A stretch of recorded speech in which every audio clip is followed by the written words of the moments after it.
You are listening to the Disney Dream Girls, an unofficial Disney theme parks podcast.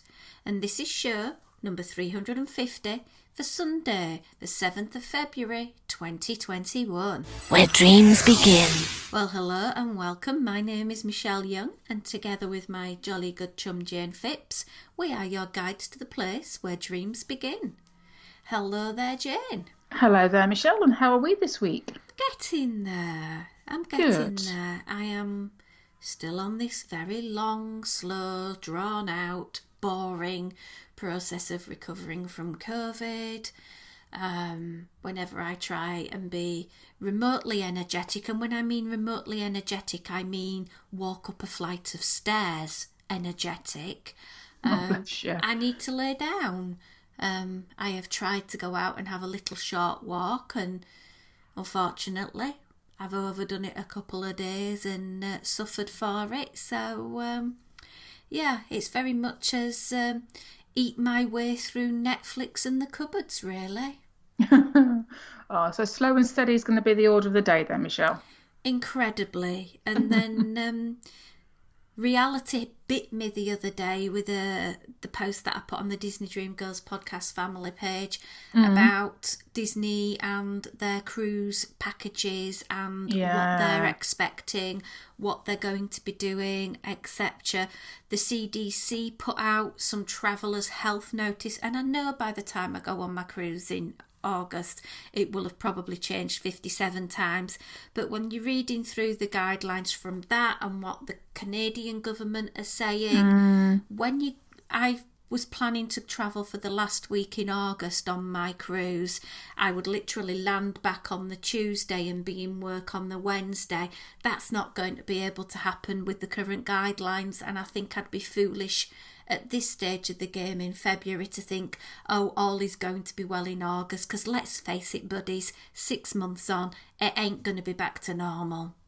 Yeah, and I think we've all got to kind of wake up and smell the coffee sort of thing with all this, isn't it? The element of lots of money for these holidays, whether it's a cruise like you were going to take, Michelle, or even just contemplating a trip to a Disney park. These aren't cheap excursions, and there's going to be it's a twofold factor, isn't it? One, what is the experience going to be like when you do get to go, because how many restrictions are going to still be in place?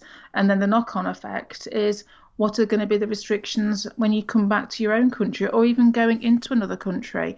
If we're going to have quarantines before and afterwards, then most people, when you've got limited days vacation per year, that ain't going to be possible, is it? So... And it's a difficult one to think about when we're talking about something that could be 6-8 months ahead. But when it's a decent chunk of money you've got to pay out, and do you want the hassle of having to cancel and refunds and goodness knows what else? Is it better to just hang fire a little bit, see how things pan out, and then start to think about booking?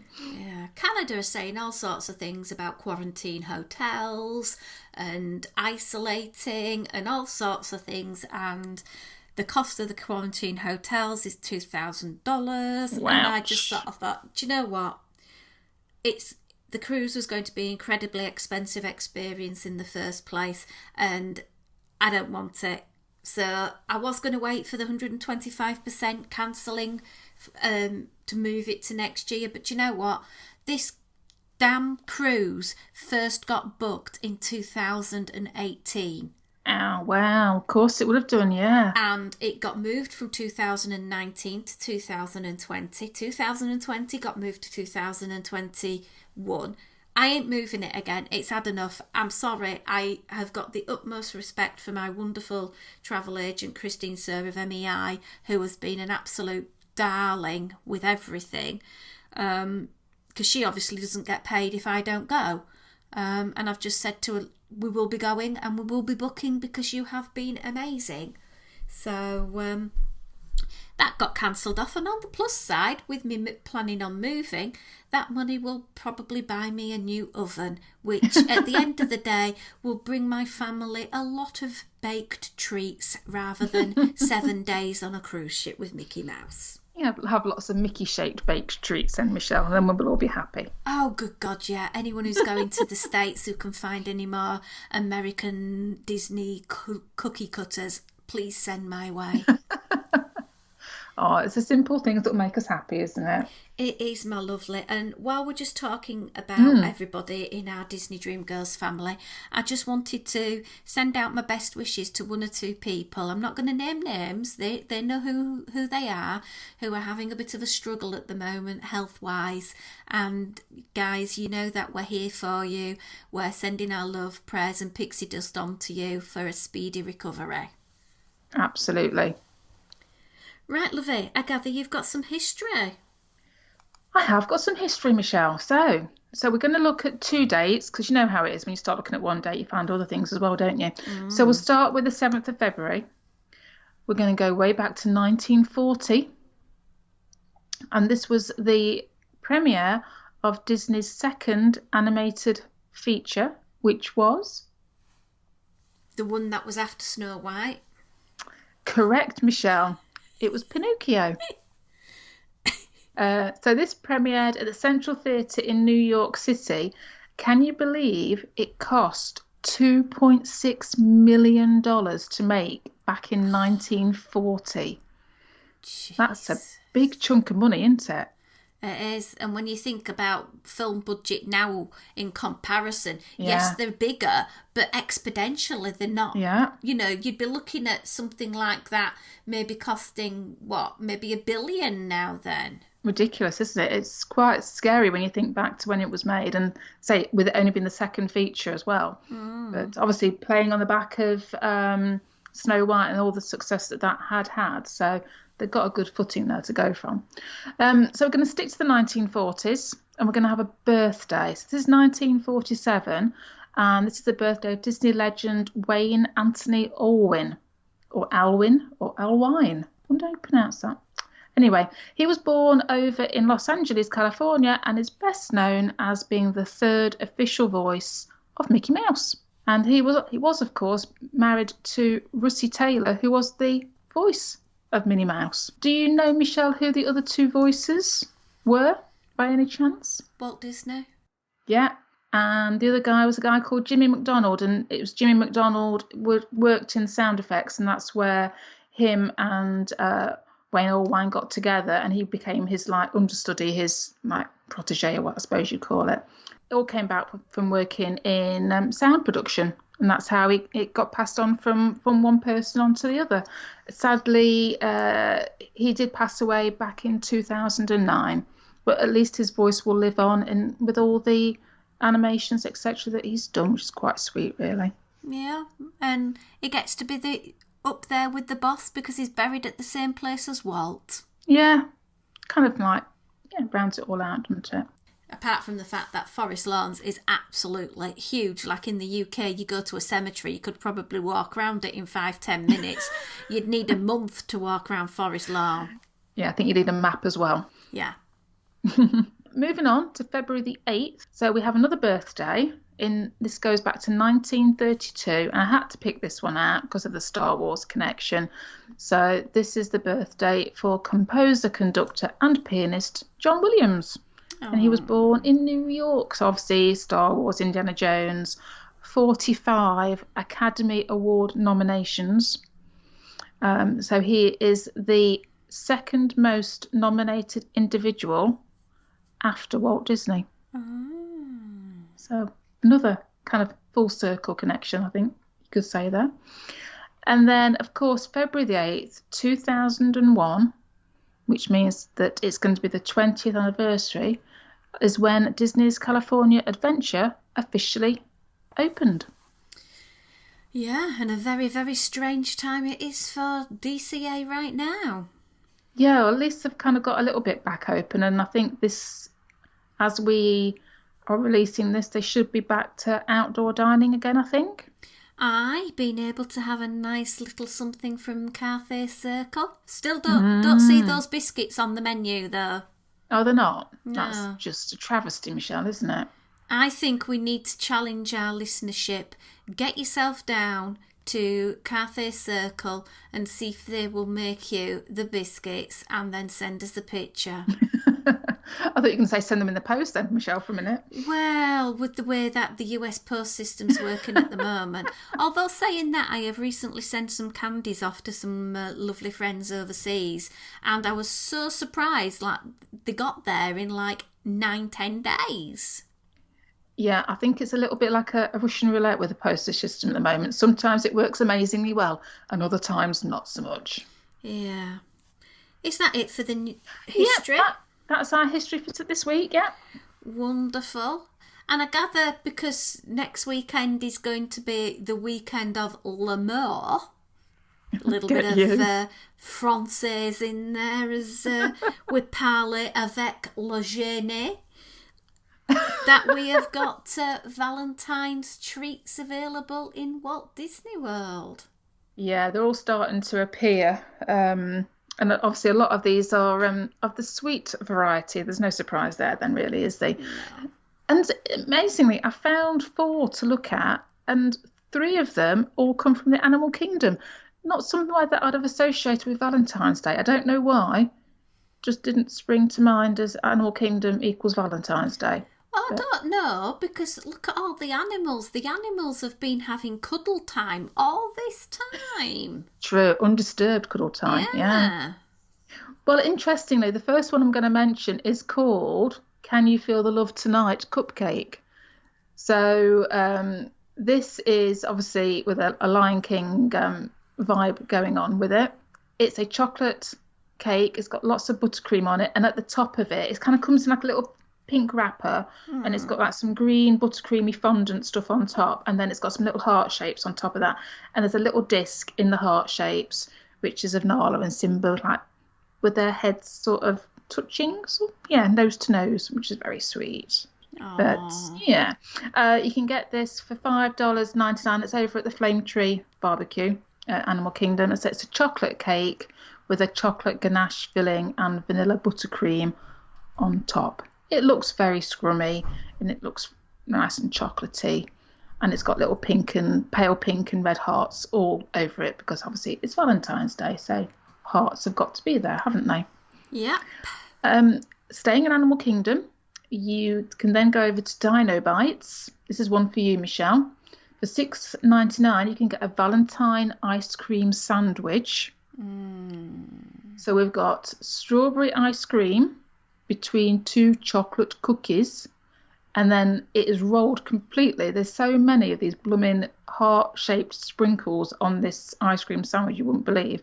But yeah, so nice, crispy on the outside, gooey on the inside, cookie with some strawberry ice cream, which I think has actually got little bits of strawberry going through it. It does look rather yummy. And I always think of ice cream sandwiches, and I always think of you, Michelle.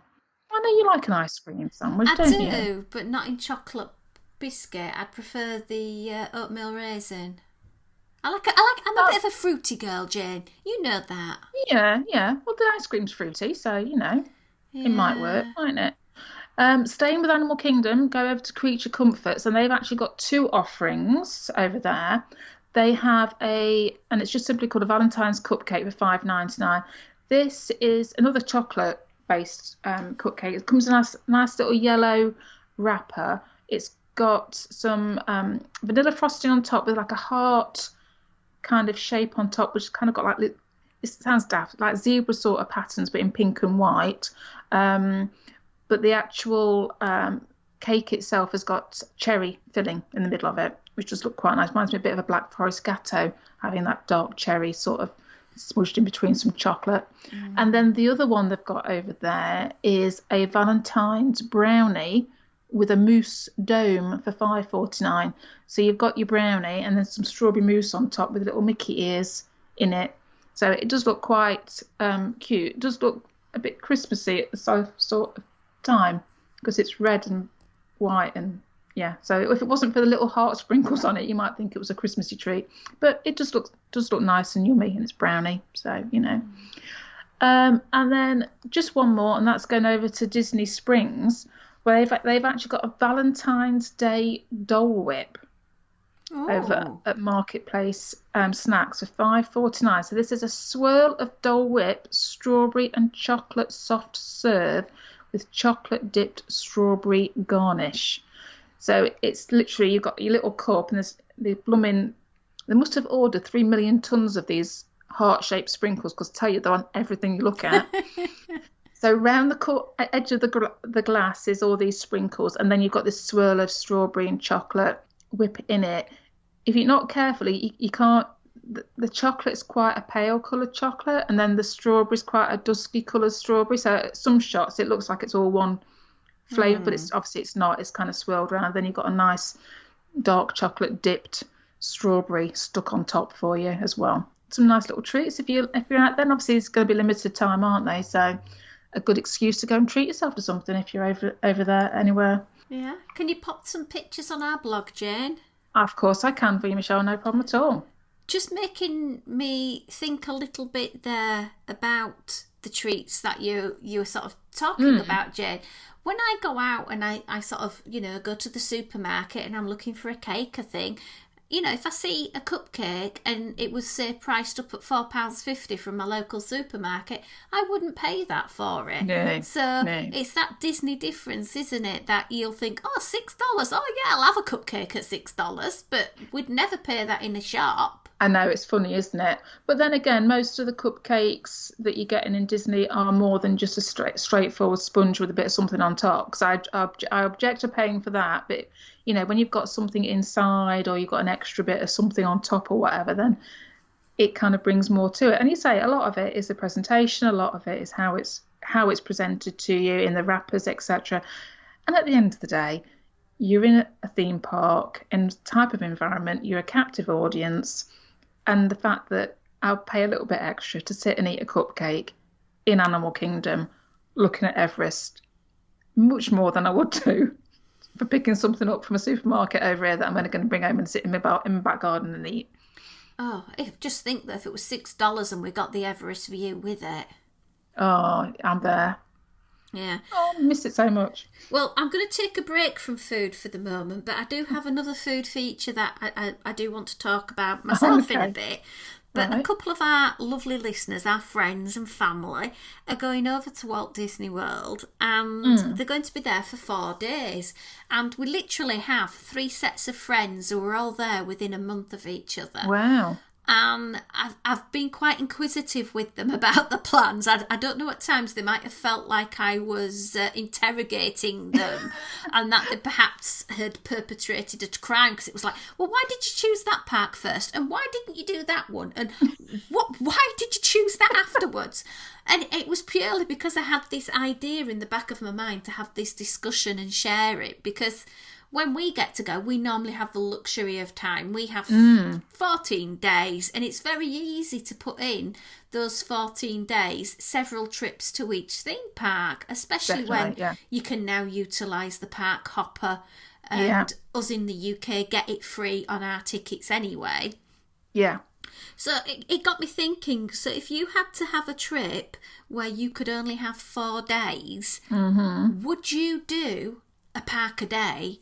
Or how would you do it? Is there a certain park that to you want to spend more time at? I don't know. Go on, what do you think? I think it's a tricky question to answer, Michelle, and I think you're right. There's a lot of thinking has to go into this, because I think it depends on how long it is you've been. It's been since you were last there. I think I would be looking at what attractions have I not experienced that I want to experience, and that would probably sway me as to where I'll be spending my time.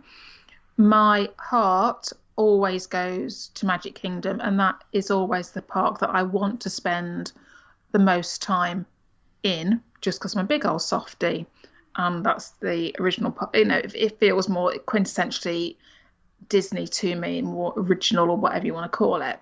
So my heart would always be drawn to spending at least a full day at the Magic Kingdom.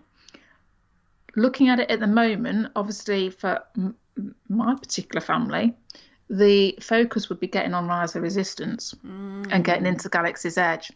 So it would probably be a case of having to prioritise Hollywood Studios over and above the other parks, simply to be able to get that ride experience, or try at the very least to get it. Because obviously there's no guarantees you're going to get it, because if, I know they've opened up the boarding passes earlier now, so you don't have to be in the park to try and get them. But I appreciate that there's still kind of a bit like gold dust at times, so it would be kind of traumatic trying to get on. Obviously, you've got to book your park days in advance, so I think there's going to be an element of making that be a priority park, and then hope that if you weren't able to get booked on for that day, that you might stand a chance of picking it up post 2 o'clock on a park hop. But I would guess that's probably going to be really tricky to do, because the timings aren't brilliant for that. I've heard nobody being able to do that. It's just a little bit mean, I think, how they've done it, personally, because it is kind of restricting it to just those people that are in the parks. I suppose you can look at it from both ways, can't you? But quintessentially, 4 days to me, I would be looking at to pick each of the, a park per day, and then probably if I've got to a point where 2 o'clock or later rolls around, then my natural instinct would be to go back to Magic Kingdom to get a bit more Magic Kingdom time. Okay, that's interesting how you worked with that. And I think for me as well, the big draw for me at the moment is going to be able to go to Walt Disney World's Hollywood Studios and visit Galaxy's Edge there, having been in Disneyland but not riding Rise. I think that is going to be a big draw, and I'd be probably putting myself down for 2 Hollywood Studio mornings just to try and make sure I get it, because I've ridden Soaring more times than I've probably had, burger and chips of late. I would look at that. I would probably consult touring plans and have a look at their park predictions for the particular Hollywood Studios days I had on my schedule, and go with the quietest prediction and have 2 days slotted in. And then the afternoon, I would probably head on over to Epcot on one of those days in the afternoon, because for me it wouldn't be a park I'd want to be there for rope drop, because there isn't really anything that's... Yeah, you've got the possibility of maybe Ratatouille opening up, but both of us have ridden that, and whilst it would be nice to ride it again, it's a classic attraction. In comparison to Rise, I think it's a lower down the pecking order for us. Would you agree? I would, and obviously, that's the slight drawback with Epcot at the moment is obviously it's kind of a little bit of a construction site in places. I only seeing that there's water being drained out of certain places at the moment, and getting ready for the whole Moana bit and what have you. So, there's probably less of a draw to Epcot than there would have been historically, which is weird, because obviously I kind of would put Epcot as my, if you're going to list the parks, it would be Magic Kingdom followed by Epcot would be my natural order to do things.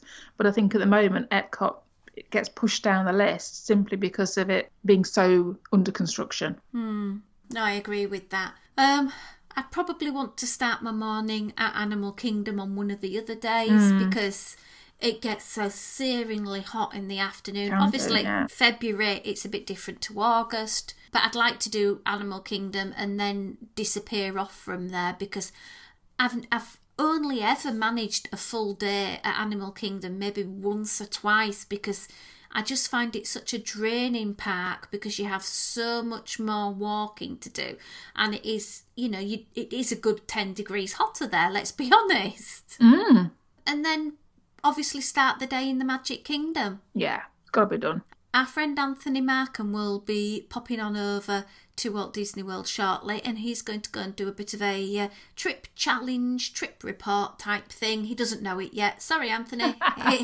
here's me telling you, lovey, would you mind doing that, because you're amazing and gorgeous and we love you. And see how he does on that. But guys, how would you plan your time? If you had 4 days, would you be sort of every day Hollywood Studios and then hop in the afternoon just to make sure you get that Rise? Because would you be that devastated if you'd spent 4 days in Walt Disney World and didn't get to go on it? Interestingly, isn't it? We both highlighted exactly the same issue, and I think this is going to be the thing for a lot of people. I'm in a fortunate position in some respects, Michelle, because it's been a while since I've been there. There's quite a few other rides that I haven't done. So if I was there and I didn't get to do rice, at least I know that there's other bits and bobs that I'd be quite happy to be able to get on and do. So my interpretation or my view of it might be tempered a little bit by that. Okay, well, let's move on over and mentioning earlier the little bit of a foodie thing, I'd like us to pop on over, literally, the only way we physically can, to the 2021 Epcot Festival of the Arts. Our friend David Maruka is going to be going and visiting. And I said to him, right, Dave, this is your plan. I'm going to tell you something I'd like you to try. I've got a few items of foodage. I think, Jane, you've gone to the sweeter side, and we've not done as many sweeter things because David himself said he will have a go at the sweeter things because he's diabetic. He'll have to think about his insulin levels and things. So we just thought we'd only give him a couple of sweet temptations and pack him out on all the meaty treats that, from all the assorted blogs, write-ups and vlogs that I've watched, read and whatever, these are the ones that are seeming to get the best reviews. Okay. So I'm starting at the artist's table for a beef Wellington. Now, for me, nothing is better when I go to a restaurant than a good old beef Wellington. Nice slab of fillet, mushroom duxelle, the layer of prosciutto, the puff pastry, a beautiful red wine demi-glace or a red wine deduction. And this one is served with a fennel cream, $8.25. Perfect. Nice.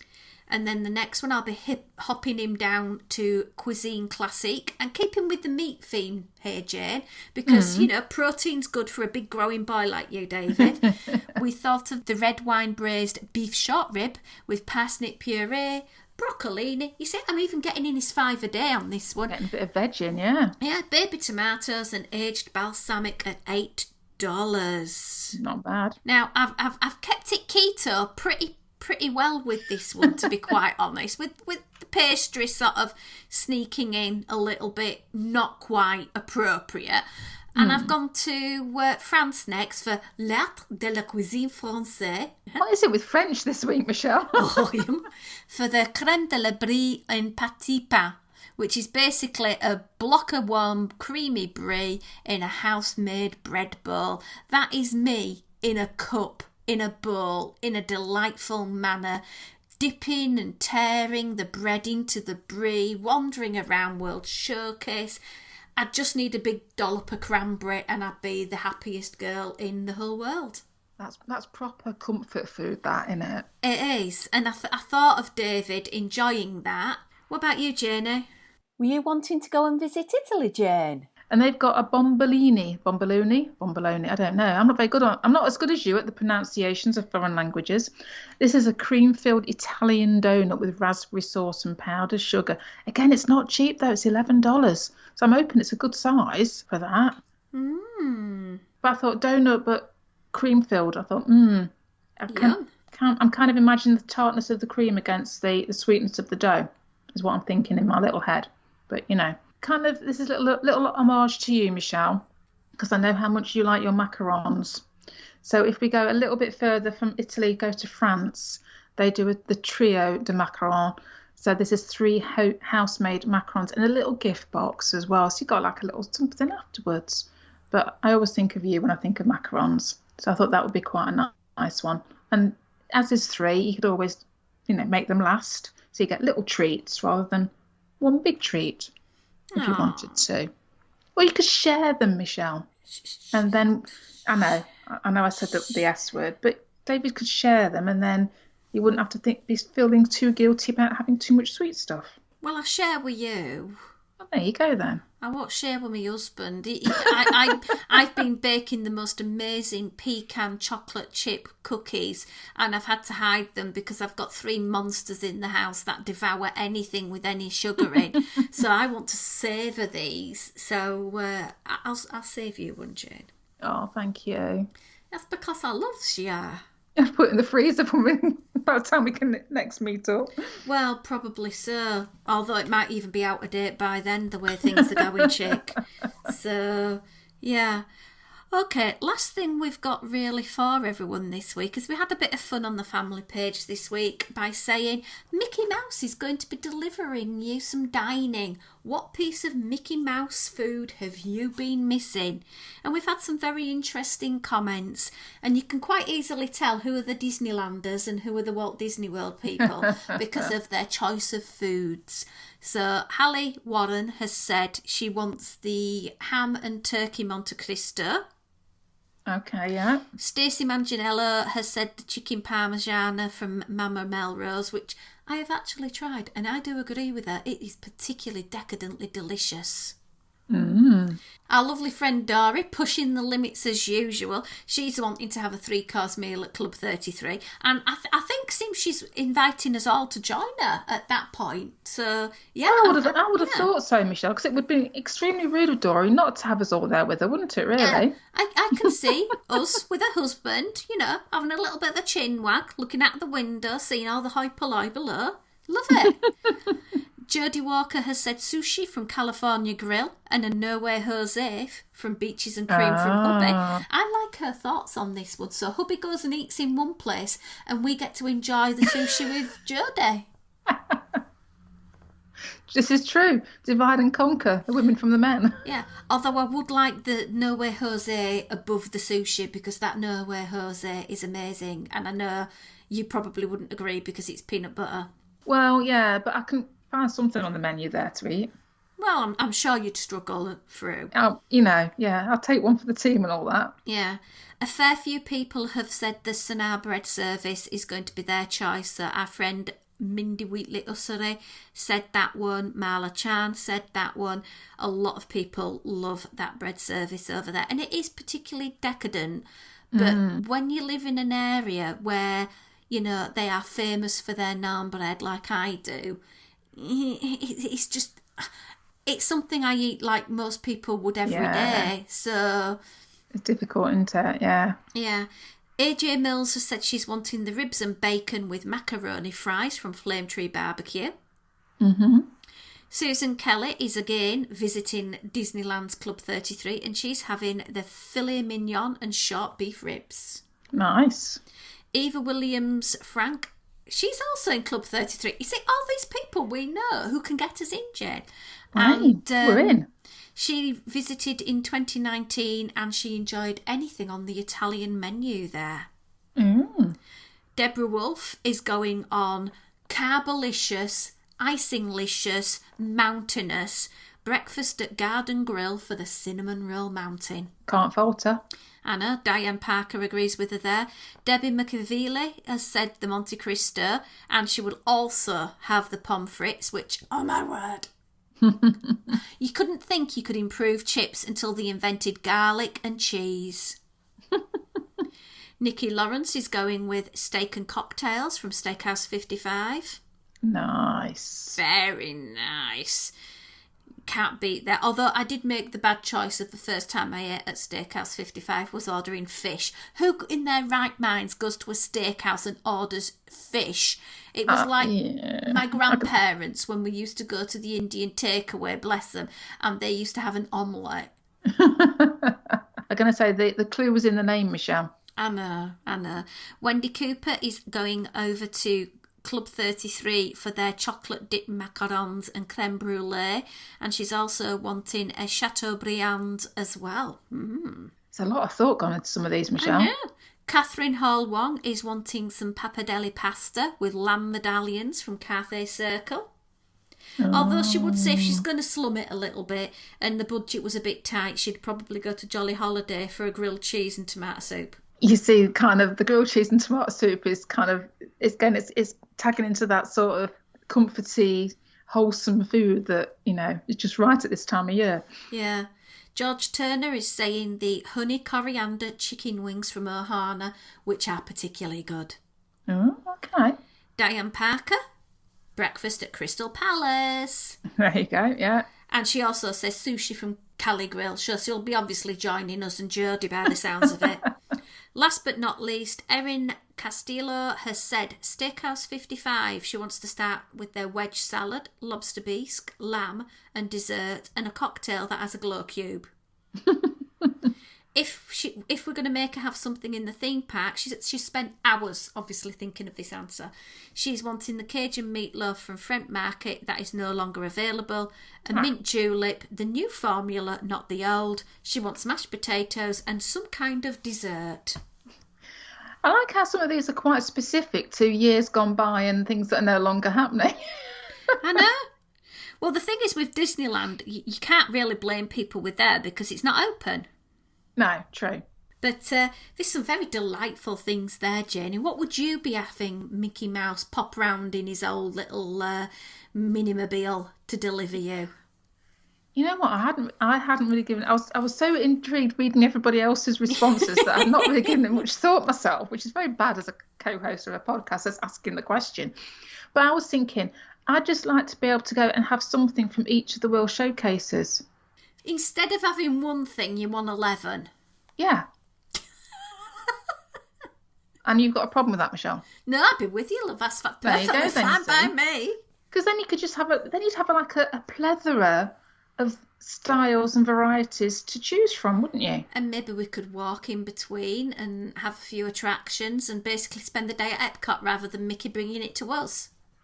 Well, yeah. I suppose that would well, yeah, but they could still, I'm sure they deliver. Does Uber not come to Derbyshire from World Showcase? No. Oh, okay. But no, but couldn't you? You could have like a little bit of something. And I'm not talking like Festival of the Arts or Food and Wine, but just go to the actual places, have a little bit of something, a little bit of frozen margarita as you're wandering along, pop in a few attractions, maybe into a shop. Yeah. All right. Sounds okay. I think I'd be over in Disneyland. Okay. I'd be having food from probably Napa Rose, because I did enjoy the chef table experience. So if you could bring that experience to me, 7 courses, perfect. Failing that, I would go to Cathay Circle and I would have Mickey Mouse bring me over a suitcase or 7 of the biscuits, and I would put them in the bath and I would sit in the bath and I wouldn't come out of the bath until I'd eat my way out of the bath with all of these, and I'd have some dipping sauce sort of on top of all of the biscuits, and I'd just sort of dip and eat. And yeah, because I'm not going to worry about getting dribbly buttery sauce down my top because I'm going to be in the bath. Sorry, I think I've now got a picture in my head, Michelle, of too much information. I also feel like I need to regale this story now to Simon for him to do a drawing of you. in a bath. No. Surrounded by biscuits and butter. I would be wearing hygiene-pleasing swimwear because obviously, but I don't want to be wearing a Disney Spirit jersey and cover it in molten sort of goo and ruin it like I have done with one or two of my other ones because I'm such a mucky pup. But yeah, I think we've just taken a very nice sort of idea of what food are you missing and turned it into something strange. No, it's only strange if you think it's strange. Oh, okay, Michelle. I don't think there's anything wrong with having a bathtub filled with Disney biscuits and eating and dipping into the delectable butter. So whatever makes you happy, Michelle. That's the important thing. In fact, no, changed my mind. I want a bath of Nowhere Jose. just even better. I'll just lounge in the bath and Mickey can pour in. Don't make the hot fudge sauce hot. I want it warm fudge sauce. Pouring it all in, the ice cream, and literally it'd be a food coma. I'd have a nap and wake up and still have some peanut butter sauce to eat. So basically what we're going to do is we're going to go from a bath of biscuits into a bath of ice cream. Yeah. And then I only have one bath here though, and in my new house I only have one bath, but it's a big bath. So I suppose I could get a partition down the middle and I can hop from savoury to sweet. Unless you had a bath of biscuits with a sink full of Nowhere Jose. No. Oh, which would I want most of? Would it be the Nowhere Jose or the biscuits? Oh, I could have a paddling pool of the biscuits and a bath of the Nowhere Jose. So the next question on the podcast family page is going to be not what food are you missing, but what food are you missing and what unusual way are you going to eat it? In what receptacle are you going to have said food? Yeah. Sorry, I just digressed. Really? Yeah. Yeah. But it's been lovely having a chat because it's really cheered me up, because before we started recording I was crying my eyes out. So now I'm feeling a lot better about life, COVID and all the crap that's going on in the world. Oh, a little bit distraction, eh? Does you the world a good, Michelle? It does. It's my weekly therapy. Sorry, folks. Yeah, I just have weekly therapy with, one or two guests that listen in, Yeah, if you've got any ideas for how to help us get through this, please send them in on a postcard. Yeah, before we lose the plot completely. Right, lovelies. Sorry. Just a quick reminder that if you want to see the show notes, it's disneydreamgirls.com. If you would like extra audio from us two crazy people, it is patreon.com/DisneyDreamGirls. And if you want to contribute a few dollars each month, a few pounds, whatever currency you have, get extra podcasts, insights, things like that, have a little look. You can find us on Twitter and Instagram at DisDreamGirls. And we also have the Disney Dream Girls podcast family, which also hosts a quiz every Sunday, which is another piece of therapy that Jane and I have. Yeah, we need quite a lot at the moment, don't we, Michelle? Yes, there's a lot of stress at the moment, and to be able to speak to people from all over the world, and everybody loves Disney. We have a giggle. We find out more of Disney trivia and history. I think by the time COVID's over, we will be trivia quiz masters. Well, we should be. Or I think we're very good at not knowing the answers to things and not being able to guess very well when it comes to numbers. Yeah. Okay, let's not mention how many gallons of water are in the tank at the Living Seas, because some people think it's 1 and some people think it's 10 billion. Yeah. You were very close though, Michelle. I was. My memory serves me right. Yeah, because I'd asked that question a few weeks before, so that's how I remembered it. And that's very sad that I hadn't remembered that you'd asked the question, because I said the question. Oh, dear me. Yeah. Right, lovelies. Well, we will be back next week with some hopefully more sane Disney musings. I hope you've enjoyed the show. Please don't forget to share it with your Disney loving friends and family if you think that they need a bit of a chuckle. And until then, it's goodbye from me. And it's goodbye from me.